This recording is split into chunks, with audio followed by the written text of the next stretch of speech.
সালটা 2011 অক্টোবর মাস।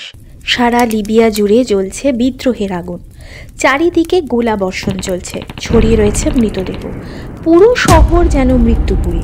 কয়েকজন লোক এবং তাদের দলপতি প্রাণ ভয়ে আশ্রয় নিয়েছে একটি পাইপের ভেতর। বিদ্রোহীদের কামান থেকে গোলা ছুটছে, পাইপের ভেতর থেকে হঠাৎই বেরিয়ে আসে দলপতি। তাকে ঝাঁঝরা করা হলো গুলিতে। টেনে হিঁচড়ে তার রক্তাক্ত দেহ নিয়ে যাওয়া হচ্ছে, এমনটাই দাবি করা হয়েছে। আবার অনেকেই বলে তার মৃতদেহ নাকি টানিয়ে রাখা হয়েছিল। কথা বলছি লিবিয়ার লৌহমানব মুয়াম্মার আল গাদ্দাফিকে নিয়ে, যে 42 বছর একচ্ছত্র শাসন করেছিল লিবিয়াকে। নির্মম পরিণতি হয়েছিল তার বিদ্রোহীদের হাতে। আফ্রিকা ও আরব বিশ্বের সবচেয়ে দীর্ঘ সময় নেতা তিনি। 27 বছর বয়সে রাজা ইদ্রিসকে ক্ষমতাচ্যুত করার পর লিবিয়ার শাসন দখল করেছিল। প্রাক্তন মার্কিন প্রেসিডেন্ট রোনাল্ড রিগান একবার তাকে পাগলা কুকুর বলেছিলেন। 1969-এ রক্তপাতহীন সামরিক অভ্যুত্থান ঘটে তার। নিজেকে দেশের ভাই নেতা, বিপ্লবের পথপ্রদর্শক বলেও অভিহিত করতেন। টানা 42 বছর শাসন করেছেন লিবিয়া মুয়াম্মার গাদ্দাফি। তবে তার শেষ পরিণতি অত্যন্ত নির্মম। পৃথিবীর ইতিহাস পর্যালোচনা করলে দেখা যায় সমগ্র স্বৈরাচারী বা একনায়কদের এরকমই পরিণতি হয়েছে কম বেশি। তবে কি সত্যি মানুষ ইতিহাস থেকে কিছু শেখে না? যতই কিছু আমাদের প্রশ্ন মাথায় আসুক না কেন, বারবারই মনে হয় যে জনগণ তাকে সিংহাসনে বসায়, সেই জনগণই তাকে সিংহাসনচ্যুত করবার ক্ষমতা রাখে। এ কথা কি মানুষ সত্যিই ভুলে যায় শাসকের ভূমিকা পেলে?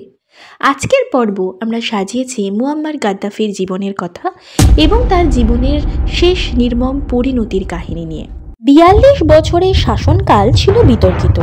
সমালোচনা, ভালোবাসা, আক্ষেপ, ঘৃণা এ সবই ছিল তার শাসনকালে।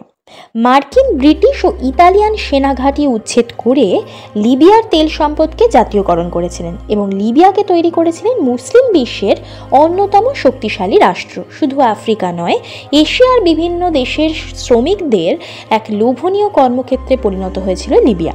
এখানে গিয়ে তারা প্রচুর অর্থ উপার্জন করতেন এবং নিজেদেরকে দারিদ্র্যের দুষ্ট চক্র থেকে উদ্ধার করতেন। শোনা যায় ইন্দিরা গান্ধীকে নিমন্ত্রণ জানিয়েছিলেন 1984 সালে এবং সেই নিমন্ত্রণ পালন করতে ইন্দিরা গান্ধী যান। তার কাছে পরমাণু বোমার প্রযুক্তির সাহায্য চেয়েছিলেন গাদ্দাফি, কিন্তু শ্রীমতী গান্ধী তা দিতে অস্বীকার করেন। তবে শুরু থেকেই পশ্চিমা বিশ্বের চক্ষুশূল ছিলেন গাদ্দাফি। তিনি চাইতেন আরব আধিপত্য। তাই 1972 সালে ঐতিহাসিকভাবে আরবীয় দেশগুলোকে এক ছাতার তলায় আনবার জন্য ফেডারেশন অফ আরব রিপাবলিকস গঠনের কথা তোলেন। তবে তা থেকে সফলতা লাভ করেনি। অন্যদিকে আউজ উপত্যকা নিয়ে প্রতিবেশী চাঁদের সঙ্গে 70-এর দশকে যুদ্ধে জড়িয়ে পড়েছিল লিবিয়া। গাদ্দাফি সবসময় ফিলিস্তিনের পক্ষে ছিলেন। এই ফিলিস্তিনকে স্বাধীনতার সমর্থন দেওয়ায় যুক্তরাষ্ট্র সহ পশ্চিমের দেশগুলো তার বিরোধিতা করে। 1982 মার্চে লিবিয়ার তেল আমদানিতে নিষেধ আরোপ করেছিল আমেরিকা যুক্তরাষ্ট্র। লিবিয়ার তেল শিল্পে প্রযুক্তি সরবরাহ বন্ধ করে দেয় যুক্তরাষ্ট্র। 2004 সালে জর্জ ডব্লিউ বুশের সময় সম্পর্ক খানিক উন্নত হয়, তখন তারা নিষেধাজ্ঞা তোলে। জনমত লিবিয়া পরিচালনা করে এমন স্লোগান দিলেও স্বাধীন মত প্রকাশের কোনো ক্ষমতা ছিল না লিবিয়ার মানুষের। যত দিন গেছে এই স্বৈরাচারী শাসকের অধীনে তারা স্বাধীন কোনো কাজ করতেই পারতেন না। স্বাধীন মত প্রকাশ করতে পারতেন না, সংবাদপত্রের গলা রুখে দেওয়া হতো। স্বাধীনভাবে আর্ট বা যে কোনো চর্চা করবার জন্যই রাষ্ট্রের অনুমতি নেওয়া হতো। এমনকি সেখানে সঙ্গীত চর্চাও নিষিদ্ধ ছিল বলে জানা যায়। কয়েক দশকের শাসনকালে শত শত নারী পরিবেষ্টিত হয়ে থাকতেন। তাদের উপর যৌন নির্যাতন চালানোর অভিযোগ রয়েছে। মনে করা হয় ত্রিপোলির প্রাসাদে আটকে রাখতেন নারীদের। গাদ্দাফির নানান রকম খেয়াল পূরণে যে সকল অফিসাররা সাহায্য করতেন তারা দ্রুত পদোন্নতি পেতেন বলে জানা যায়। গাদ্দাফি অনেক বিচার কাজ করেছেন প্রকাশ্যে, এমনকি হত্যাকার্যও করেছেন। 2009 সালে গাদ্দাফি আফ্রিকান ইউনিয়নের চেয়ারম্যান নির্বাচিত হওয়ার পর জাতিসংঘে আফ্রিকার দেশগুলোর স্বার্থ নিয়ে ঝাঁঝালো বক্তব্য রেখেছিলেন। নীতিমালার অনুলিপি পর্যন্ত ছিঁড়ে ফেলেন। এর ফলে পশ্চিমের দেশগুলোর সঙ্গে সম্পর্কের অবনতি ঘটে। এর ঠিক 1 বছর পরে চারিদিকে যখন পরিবর্তনের হাওয়া বইছে, তিউনিসিয়া থেকে শুরু করে মিশরের প্রতিবেশী দেশগুলোতে সরকার বিরোধী বিক্ষোভ চলছে, তখন গাদ্দাফি বিরোধী বিক্ষোভও শুরু হয়। এই সময় একটি বিশাল বড় ভুল করেন গাদ্দাফি, বেছে নেন সহিংস উপায়। গোলা বারুদ যুদ্ধবিমান নিয়ে পরিস্থিতি নিয়ন্ত্রণের চেষ্টা করেন। ফলে দেশের মধ্যে মতবিরোধ হয় এবং গৃহযুদ্ধ শুরু হয়ে যায়। গৃহযুদ্ধ যত জোরালো হয় তার উপর চাপ বাড়তে থাকে পদত্যাগের। গাদ্দাফি বাহিনী প্রতিরোধ গড়ে তোলে। জাতিসংঘ গাদ্দাফির বিরোধী ন্যাশনাল ট্রানজিশনাল কাউন্সিলকে সমর্থন দেওয়া শুরু করে।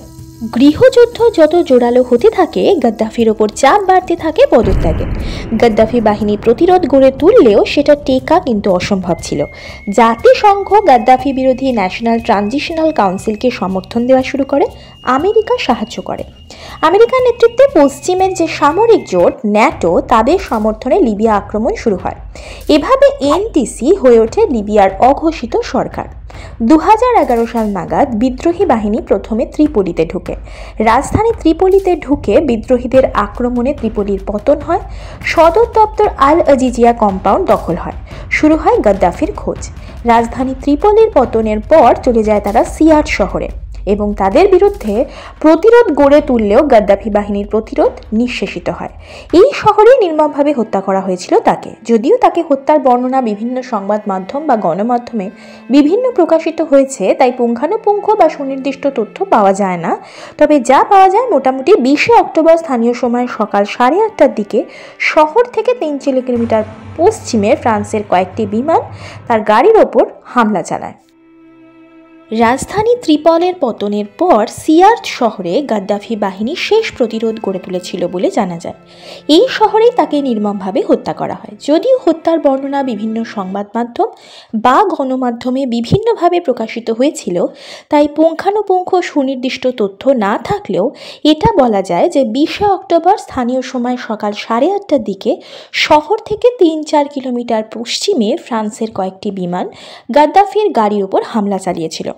অন্যদিকে আরেকটি সংবাদ সংস্থা রয়টার্সের খবরে বলা হয়েছে ফ্রান্সের বিমান হামলায় 15টি সশস্ত্র ট্রাক বিধ্বস্ত হয়। গাদ্দাফি সহ কয়েকজন একটি পাইপের ভেতর আশ্রয় নেয়। আল জাজিরা সে সময় একটি ভিডিওতে দেখায় রক্তাক্ত গাদ্দাফিকে টেনে হিঁচড়ে বার করা হচ্ছে। এনটিসির প্রধান মাহমুদ জিব্রাল সাংবাদিকদের বলেছিলেন, বিদ্রোহী ও গাদ্দাফি বাহিনীর মধ্যে স্বপ্রকাশ্যে বা সোজাসুজি গোলাগুলি চলে, তাতেই গাদ্দাফি নিহত হন। আবার আল জাজিরার ভিডিওতে এরূপও দেখানো হয় মরদেহ মাটিতে টেনে নিয়ে যাওয়া হচ্ছে।